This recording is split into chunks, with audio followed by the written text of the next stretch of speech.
Yeah. I would love to get hack clubs in So Japan, though. maybe keeping in touch with the CoderDojo community and the hack club, and then if there's a way to translate, then maybe we can the community can help. That would be incredible, seriously. Yeah, actually one idea, I don't know if this would be interesting, but I think a really great way to kick off a new country would be to start with like a hackathon for students. And like imagine if there was a 200-person student hackathon where you brought in 200 high school students from around Japan. It was 24 hours long. It was ran here in Tokyo. It was ran by CoderDojo Japan. And then the ask at the end of it is like, go ahead and bring this back to your schools, right? On one hand, like you'll get a bunch of hack clubs started, so students will be bringing the ethos to the schools in Japan, but also like that's a starting point for CoderDojos to be started in the area too, because a lot of these people are gonna have younger siblings.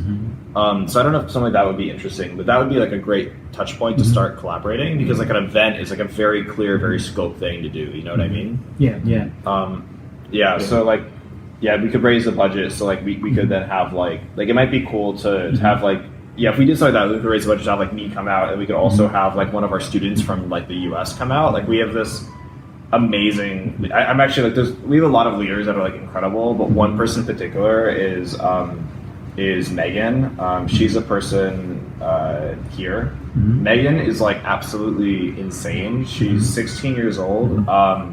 She started a hack club at her high school, started with 10 members, then became 20, then became 30. Right now it's 70. And they have ran 3 hackathons so far together. The first had 100 people at it. For the second one, which just happened like 2 months ago, it was the largest high school hackathon that's ever happened in Chicago. She, as a 16-year-old, raised $25,000 to run this event. Wow. Yeah. Is that donation? Yeah, all the donations from companies. She convinced McDonald's to give them $5,000. It's the first sponsorship McDonald's has ever done for a hackathon. And the way she did it was she was directly able to get in touch with the chief digital officer of McDonald's, like one of the chief executives. And the way she did it was she literally like forced her way into a call with him. And then he directly committed. So this wasn't even like that she convinced like someone at the regional level to sponsor. She convinced like one of the chief executives, the person in charge of technology, to do it for them.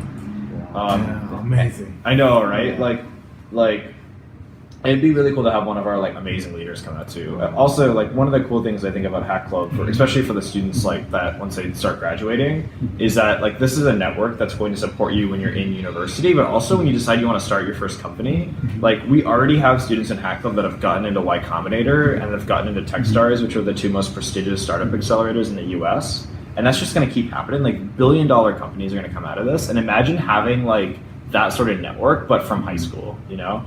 So I'd love to talk about collaboration too at some point.